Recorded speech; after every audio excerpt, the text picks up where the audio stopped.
Governments around the world often try to help the poorest in their country. And in Indonesia, the government has done so for a long time by distributing subsidized rice through local governments. But there has been a persistent problem. And that problem is that much of the food never arrived. Often, selected households only received 1/3 of the rice they were supposed to get. The other 2/3 were given to other households or disappeared somewhere along the distribution chain. However, in 2017, Indonesia decided to switch to an electronic food voucher program. Now, instead of getting a subsidized bag of rice directly from the local official, households get a debit card and can buy the rice themselves from a private vendor. And 5 economists compared the two programs and published the results in a top economic journal. And what they found was that the switch to an electronic voucher program was a big success. And why? First, the poor households now received about 50% more subsidies than before. In other words, because of the debit card, it is much easier to give households the full subsidy, and less gets lost along the way or is given to others. Second, the change in program reduced poverty among the poorest households by about 20%. And finally, the new electronic voucher program is much cheaper to operate. And estimates of the authors are that the program costs are between 50 and 80% lower than the old program. So taking these three together, while there are some startup costs, distributing aid through electronic vouchers can have huge benefits and should be considered by every government where possible. In the remainder of this video, I will cover some background information on Indonesia and the program. Then, I will show an amazing graph that summarizes the results, discuss the reasons for the success, and then discuss the reduction in administrative costs. Let's talk about the setting of the paper. In 1998, the Indonesian government introduced a program called Rastra that delivers heavily subsidized rice to 15 million poor households.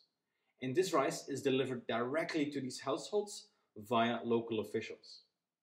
But in 2017, the Indonesian government decided to switch to an electronic program. So households get debit cards that they can use to buy rice and eggs from private vendors. Importantly, this program was only rolled out in stages. So in this figure, you can see Indonesia. And the areas in green are areas where rice was directly given to households, called in kind. In the areas in light blue, the electronic voucher program was introduced. So you can compare the results in the areas with the two mechanisms. And 5 economists cooperated with the government in evaluating the results. And these professors are Banerjee, Hanna, Oken, Satriawan, and Sumarto. And they published their paper in one of the top 3 economic journals, the American Economic Review. And what is amazing about their paper is the scale. The 105 districts in the experiment have a combined population of 53 million, or about 1/5 of Indonesia's population. And over 3.4 million households were given assistance. So what are the results? Well, the program was successful at getting a higher percentage of the subsidy to the poorest. Let's see this graphically. On this graph, you can see the distribution of subsidies for the poorest villages. The horizontal axis is the subsidy value that the households received on average. And the vertical axis is the percentage of household months.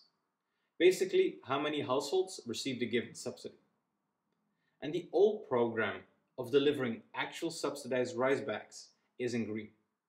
The new program with electronic vouchers is in purple. As you can see, in the in-kind program, the subsidies that households receive is spread between 0 and 100,000, with some amount being larger. So a large fraction of households do not receive the full 96,000 rupiah value of the in-kind program. More specifically, a large number of households report receiving only 20 to 50% of this amount.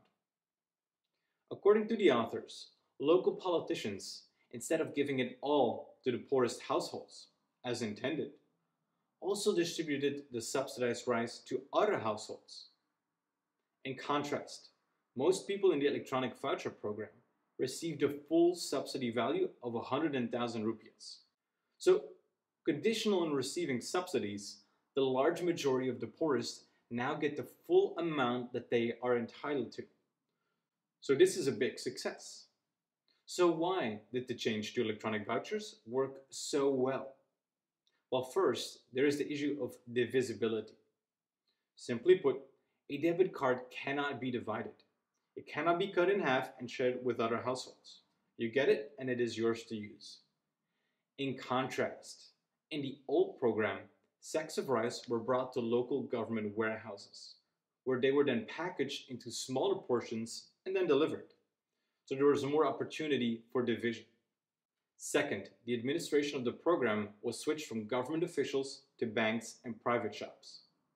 And the authors indicate that the private agents may be less sensitive to political pressures than government officials to distribute aid to those other than the beneficiaries. It does need to be said that one downside of the electronic voucher program is that some poor households no longer get subsidies. Because the debit card is not divisible, the probability of receiving any government assistance falls by 16% in the poorest areas. But in richer areas, the probability of receiving any assistance falls by 49%, so much more. But even accounting for this effect that some no longer get the subsidy, the poorest are better off overall, as they receive 46% more subsidies with the electronic voucher, simply because they now get so much more when they do get the subsidy. Furthermore, because the poorest now get more subsidies, there was a drop in poverty of 20% in the poorest areas, so big success. Also, after the change in program, the quality of the rice went up significantly. According to the authors, the increase in the quality of the rice probably rose because the rice at private vendors was often fresher. In contrast, the quality of the rice at government warehouses could sometimes deteriorate before it was delivered to households. Finally, the switch to electronic vouchers led to less costs for the government. Under the old system, the administrative costs were 4.1% of the total benefits. However, with the voucher program, the authors estimate that costs were 0.74% of total benefits. Do note that the majority of private agents often already had the debit card readers. If they had to purchase these readers anew, the cost of the electronic voucher program would be 2.1%, which is still around half of the 4.1% of the old program. So overall, the change to a system of electronic vouchers was a big success. And if you would like to learn more about another opportunity to help the less wealthy while tackling climate change at the same time, check out my video on the benefits of switching to energy-efficient cooking stoves in Kenya. If you would like to learn more about large-scale policy evaluations, check out my video on the value of air pollution reduction in China. Thank you for watching. Please leave a like and leave a comment below.